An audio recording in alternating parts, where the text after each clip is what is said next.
Welcome to the review segment of our show this morning. Joseph is here. Kofi Akable, Frimpong. Hello, Mavi. Good morning. Good morning. How are you? I'm good. It's good to see you again. Yeah. You too. You make the morning complete, you know. I know. And you make it amazing. But yesterday you were in court. We talked about Kennedy Japan appearing before the High Court. He didn't show, did he? No, he didn't. And there's even a fresh twist to this whole matter. Okay. So he failed to show up yesterday.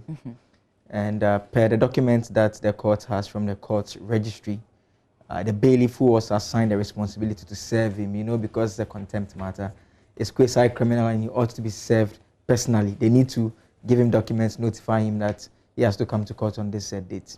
The bailiff said he went over to his offices at night 2. And the receptionist called Mr. Japan for him. And Mr. Japan informed him that he should take a shot of the documents and send him. And they should take the documents to Parliament, where service should be effected at. And so this bailiff says he took the documents to Parliament and gave it to the Clerk of Parliament to effect service. The Clerk of Parliament later wrote back to the Judicial Service informing the registrar that they've been unable to effect the service, and so they are returning the documents to them. They should find another means of letting him have the documents. And so that was the state of affairs, that as at yesterday, there was non-service. And so because of that, it meant in legal terms that he was not aware of the hearing that was taking place. So that is the first twist. Now the new twist to this particular matter is that his lawyers, one Ralph Japan, who represents Mr. Kennedy Japan, says that Mr. Japan did not scandalize this particular judge. Oh. Yes. Okay. He says the judge he was referring to is a different land court and a different judge. And so he says if he was pointing us to the apology that they issued, and the name of the judge written is not a judge whose court the that's interesting. Contempt charge. Okay, let's jump into the papers because I know that it's one of the headlines. And then I will try and see if I can recall, because I didn't see a name of a judge. I just saw the Chief Justice. We'll retrieve, yes, we'll do that in the course of this review. It's getting really interesting. There was another case, though, that Joseph would give us a brief on. This has to do with the Electoral Commission and the Member of Parliament for Ashaman. But let's straight away dig into the papers, the Daily Graphic newspapers. That's where I start. Front page on the 2020 elections. EC fixes October 5 to 9 for filing nominations. Presidential aspirants pay 100,000 Ghana cedis. We gave you details of that in our news a while ago. Government unhappy with downgrading by S&P Global. GSA FDA harmonization October 1. We'll tell you what all that is about. The Ghana Standards Authority and the Food and Drugs Authority. ECOWAS summit today. President Akufo-Addo is the ECOWAS chair, hosting his colleagues on this main issue to be discussed, the crisis in Mali, we're told. But for those of us in the Greater Accra region, there are some routes that will be inaccessible today, so you have to really calculate, probably leave home early. And I shared those routes with you. I'll give you a reminder before we wrap up the review segment of our show, so you can avoid and have a plan B even before you leave home, so that you don't get yourself in unnecessary traffic this morning. In the center spread, BEC takes off smoothly. Candidates adhere to COVID-19 protocols. Graphic is pathfinder, according to Dr. Donko Fojo, a former president of the African Development Bank. President assures private sector of support is also another story in the center spread of the Daily Graphic newspaper. Related to that, the National Board for Small-Scale Industries has started disbursing some 50 million Ghana cedis to private schools which applied for loans. The executive director is on our show today. So if you still need support, we're going to be asking if that is open. And if you applied and you haven't received any monies yet, would you still get it? If you have related questions, kindly send it to us ahead of that conversation. On the back page of the Daily Graphic, 2 join forces to reverse blood supply shortage. That's an interesting one. A software development company and Cell Technologies, in partnership with the Global Blood Fund, has begun a nationwide campaign to encourage more people to donate blood to sustain supply, especially for emergency cases. The other story on the back page of the Daily Graphic, officials of fake insurance firm nabbed. Story says the National Insurance Commission, in collaboration with the police, has arrested 2 officials of an unlicensed insurance brokerage firm operating under the name Family Fountain Insurance Brokers. The suspects are currently in police custody, assisting in investigations, and if found culpable, they will face criminal prosecution according to law. The arrest comes after weeks of surveillance and trailing of the special investigative units of the NIC and the police. There's a lot more. So if they got insurance for you, it means that it's not valid, really. And if you happen to be involved in an accident, why are you going to make the claims? Because what they've done for you is non-existent, really. It's good that the commission, is keeping an eye on such persons. All right, we'll come back and do some more stories in the Daily Graphic, but Joseph has got the Daily Guide. Yes, the front page of the Daily Guide this morning, it has a story about the EC's filing fee. It says EC announces 100,000 cedis presidential candidate fees. In 2016, bribe question jolted me. That is according to Mr. Mahama. I don't know whether you remember this question. I never forget it. Mr. President, have you taken a bribe before as a human being or as a president? This is the BBC journalist, Okocha Peter, yes. Yeah. Of course I remember the question. Who would ever forget it? Okay, so I think we can touch on this What later. was the response again? So as a president or as a human being? Okay, that one wasn't good. Have you taken bribe before you? Well, listen, as a journalist or as an individual? And you know on social media, after it happened, people sympathize of the MPP. They did this video where you remember Obi's question to the president during the Meet the Press series, where he asked the president whether he's taken bribe before, and the president's response was, "I am not corrupt. I've not taken a bribe before. I will not be corrupt." And so they merged that to the question and added it to the BBC question and the other one. So this is more straightforward, straight to the point. But to be fair, sometimes the former president has been explaining what exactly happened. I think we need to inform people what he says happened. Okay. But this is the Daily Guide reporting. Yes. Okay. He said so the process of the story here says, he said when the Western media and its journalists would not dare ask any of their leaders such a discourteous question, and appear to say that journalists in the advanced countries in particular, have the tendency to embarrass leaders from the developing nations. So he's quoted as saying that, the thing about that interview was that the question was a very discourteous one, he said. He then explained it was discourteous because the Western media has created an impression, of course, from some solid experiences. I mean, the period of Mobutu Sese Seko and all that characterizes every African leader as corrupt. And so one won't ask a Western leader that kind of question because it is discourteous, he said on Accra-based Class FM. Yeah. So he said that he had a problem with the question. It was discourteous. What was agreed? Because that's like a very high-profile interview. Well, it can't just from the reaction, it seems like a question that was just tossed. There was a follow-up question, I guess. Yeah. Yeah, which is a discourteous follow-up question. Yeah. So that is it for the front page of the Daily Guide. We can look at the back page. Sometimes things happen. You ask certain questions that you have not even planned. It just occurs to you. But that's why it's a conversation. Yeah. I agree. The back page of the Daily Guide newspaper has a story about a GFA deputy scribe quitting. Neymar, 4 others see red as brawl, mass PSG Marseille clash. And Mourinho blames loss on COVID-19. Okay, the team that won was not affected by COVID-19. He started with his excuses. Live in the world that there was COVID-19. Yesterday, I watched a bit of the Chelsea game. I wanted to know the new team. It's a whole team, a whole new team for Chelsea. I wanted to monitor, but I'm not sure that game would give me a fair assessment of the capabilities of that team. I didn't watch the game, but I hear Timo Werner showed signs of absolute brilliance. I'm not too sure about, they said the Kai Havertz gentleman, I'm told he was terrible. I saw a video of him giving a terrible pass. I'm sure Ulrich will tell us about that later on. But listen, how many? 9 new signings? A number of them. The top, Timo Werner, there's Kai Havertz, there's Ziyech from Ajax, and it would take a while for them to begin to gel properly, I guess. And unfortunately, they've not had the benefit of preseason, the full complement training together a while, and so yeah. But the team looks good. I mean, my team for this season, though, I've moved from Manchester United. It's Leeds United. Okay. Yes. I see. I was impressed with their first game against Liverpool. The Daily Dispatch front page this morning, it has filing of presidential and parliamentary candidates, NPP and NDC, to pay 2.85 million cedis each, and provisional 2020 voter figures per constituency.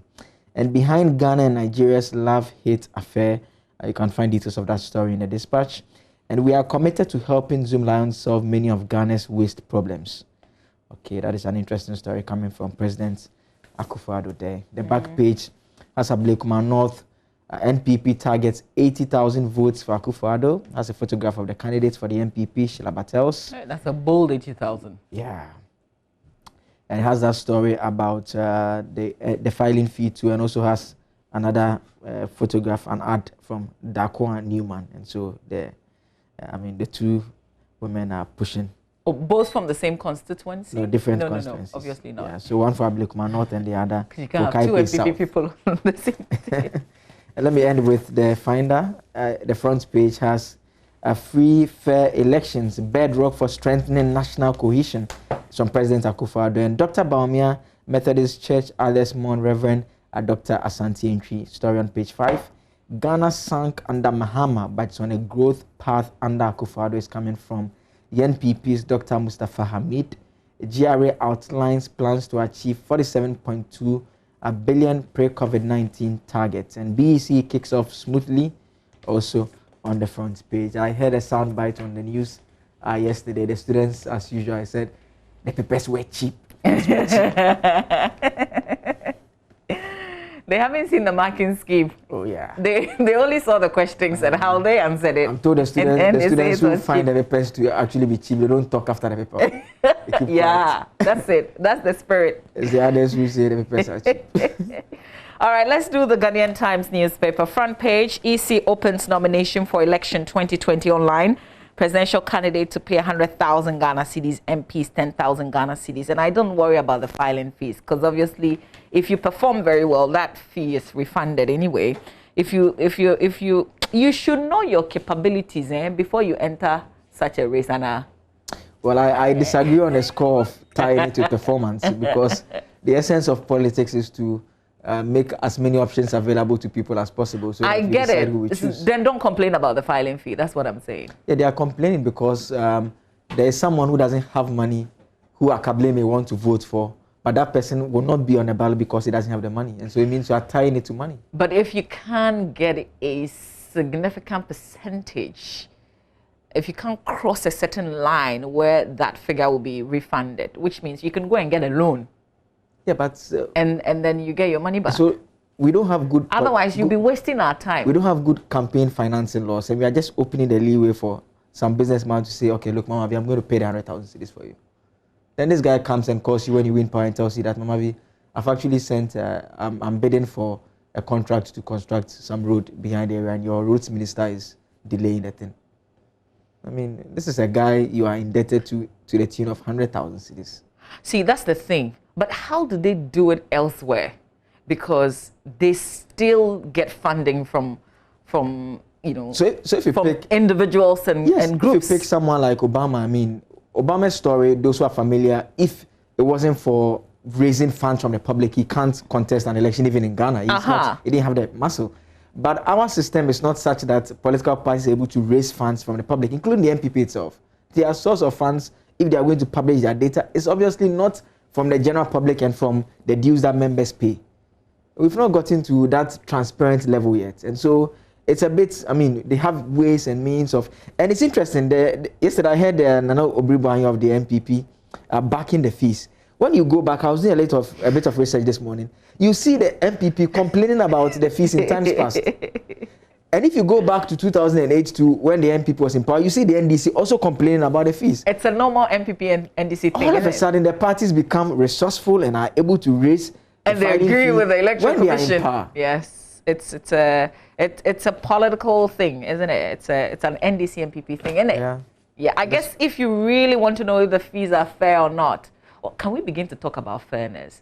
But the whole idea is if you can't raise enough funds, then what are you doing standing for a position like that to either be I'm standing because I'm competent, I'm smart, and I'm capable of changing the country. Not that I have. But that's not enough, is it? Who are you carrying with you? Who are you carrying with you? There are a lot of people who are capable. Oh well. But people don't believe in them. Let's see. They don't. Nobody follows them. There are people who are really good, but they walk alone. Yeah, that's true. When they speak, they don't even get anybody following them or agreeing with them. So yeah. All right, let's do the rest of the stories. Kennedy Japan fails to appear before courts. Another summons issued for him to appear Friday. Now, Joseph, tell me you found the name of the judge I found in the apology. Yes, and so for the one that has to do with the apology that was issued, so it's addressed to the Honorable Chief Justice. It says apologies to the Honorable Chief Justice, Judges and Magistrates Association. But at the bottom of it, a judge is copied in the letter. Okay. And that judge is Justice Frank Abuadri Roxon. Okay. That's the judge who is copied in this. Okay. Now the order that was to appear in court was issued by Justice Amos Wunta Awini, also a justice of the High Court. And so this is the judge whose court Mr. Japan failed to show up yesterday. Now his lawyer's argument is that, and it's interesting, and it's worth all to note that even in the apology, the title of the case is quoted. It's Emmanuel Mompi and two others versus Honorable Kennedy Japan. That's the case. When was that decided? So it wasn't even a decision. It has to do with substituted service. That was what got him furious that he was attacking the judges. They were trying to so when was that? So it doesn't make reference to the particular date. Because see, this is what I'm asking. This judge who wants him to appear for contempt, to justify or to explain why he shouldn't be severely punished, when did he sit on a case involving Kennedy Japan? Good. And so that is the interesting part. So that particular judge who he was supposed to appear before yesterday also has a case involving Kennedy Japan, a land issue. But if you read the apology, the one he was apologizing for, the case title is different, the judge copied is different. But was that also a high court? It's also a high court, and so we are clear in our minds that at least there are two cases we are talking about, no doubt. There are also two judges in this particular matter. Now, his lawyer's argument is that the judge I insulted, I have apologized to him. And that judge has not invited me to come and justify why he shouldn't punish me. And you that I have not insulted, you are inviting me to come. Okay. I see what is playing out. So they are raising a jurisdiction issue, essentially. Oh, they are raising a jurisdiction issue. Yes, and they said they intend to raise it on Friday when they appear before. What is also interesting, and I don't know how essential this will be, the fact that the High Court is one. What again makes it... Has one High Court. Makes it relevant again is the fact that if you read the apology, he was actually apologizing to the Chief Justice and the Association of Magistrates and Judges. Because obviously he may have taken a view that his comments, and if you listen to the tape, which I have listened to, it referred to judges to an extent generally. He says, I mean, he's prepared to take on judges who think they can abuse the process and just be there. And so that's why in the apology he says to the Association of Magistrates and Judges. The Association of Magistrates and Judges, the whole association is not hearing a case involving him. Okay, listen, I'm also thinking that you can refer to all of them, but if one person feels insulted and he wants you to appear before his courts, even though the other, if apologizes and he doesn't feel insulted. Exactly. I mean, this will be really interesting to watch. I think it will be interesting to... And I hope that he's not complicating matters with this, because sometimes when you want to be smart with the procedure, essentially, some of them get really upset. Like, and I mean, really? One question Evans asked the lawyer was that, I mean, knowing that even before the court date, he had actually published an apology. Exactly. Wouldn't it have made sense for them to just show up in this particular court and just apologize to the judge and explain that, I mean, you are not arguing the apology, but just, I mean, noting that it was a different judge that happened, but you still apologize nonetheless, instead of... Just to mitigate and, you know, calm. So now it seems a bit confrontational. You are going to take on the judge, question his jurisdiction. I'm excited about this. Yes, for Friday. It's a showdown. You'll be there, right? Yeah, I'll be there. Okay, listen, we talked about this last week about this guy who went to steal the laptop in on campus in Ho. He's been sentenced to 21 years. Oh. But listen, details of it. He actually stole a laptop, a phone, and 1,000 Ghana cedis, right? He had successfully executed. He went to steal the laptop. And then when he ran out of the hostel, he realized he didn't take the charger. So he went to hide the laptop in the bush and went back for the charger. It's the charger that got him arrested, unfortunately. And then he gets 21 years. That's a lot of years, really. But again, he had instruments with him.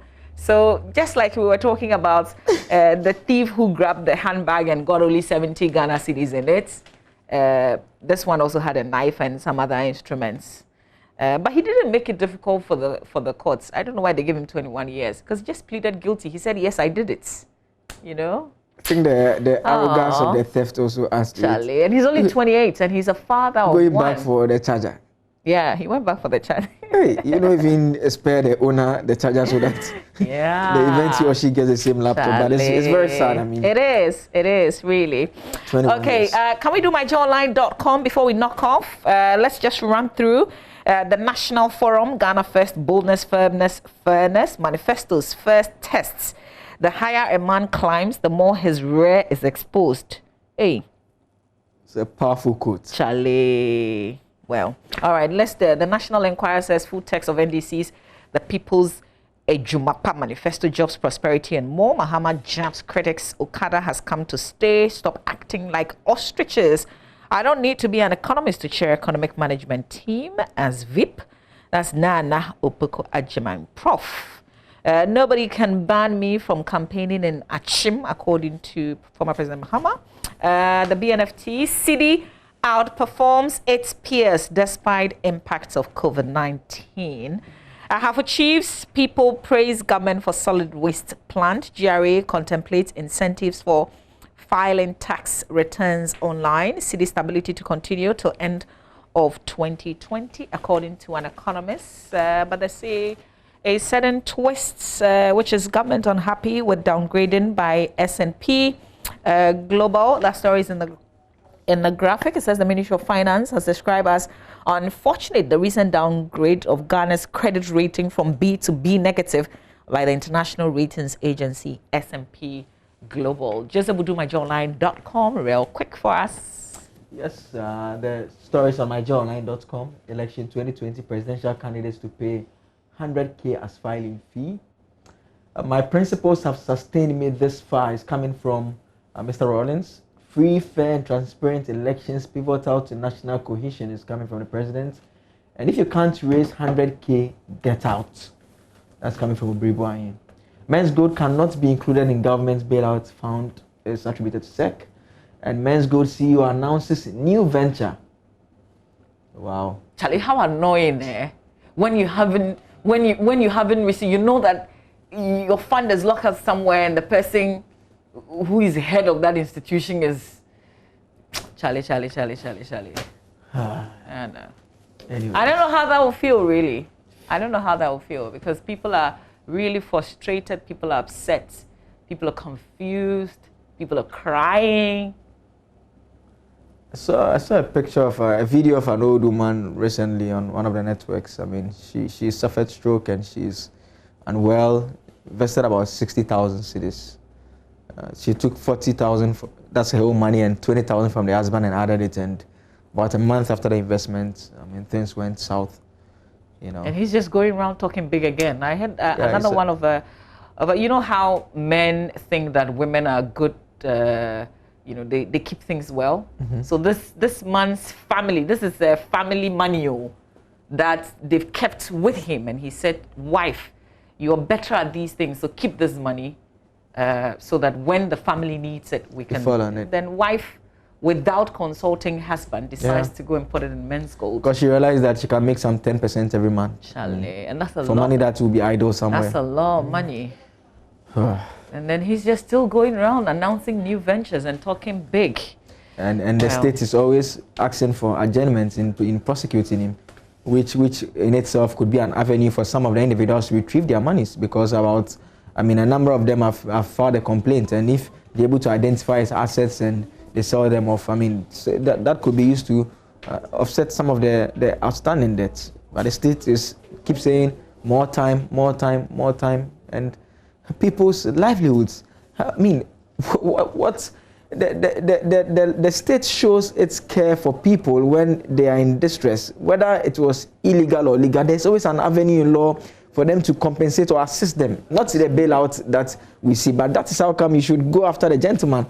I always say that monies were taken. How was he? Where did he take the money to? Like, that's the aspect of this matter I don't understand. Where was the money taken? That amount of money would obviously have gone into a bank or would be transferred somewhere or used for something. The money cannot disappear into thin air just like that. Anybody very close to him, can he just keep quiet? Stay with us. We've got sports coming up. Rekwan Pofo has got details. And then we've got voters' voice, as well as if you've applied for a stimulus package, or can you apply for a stimulus package? All the conversation here on the AM show. Stay with us.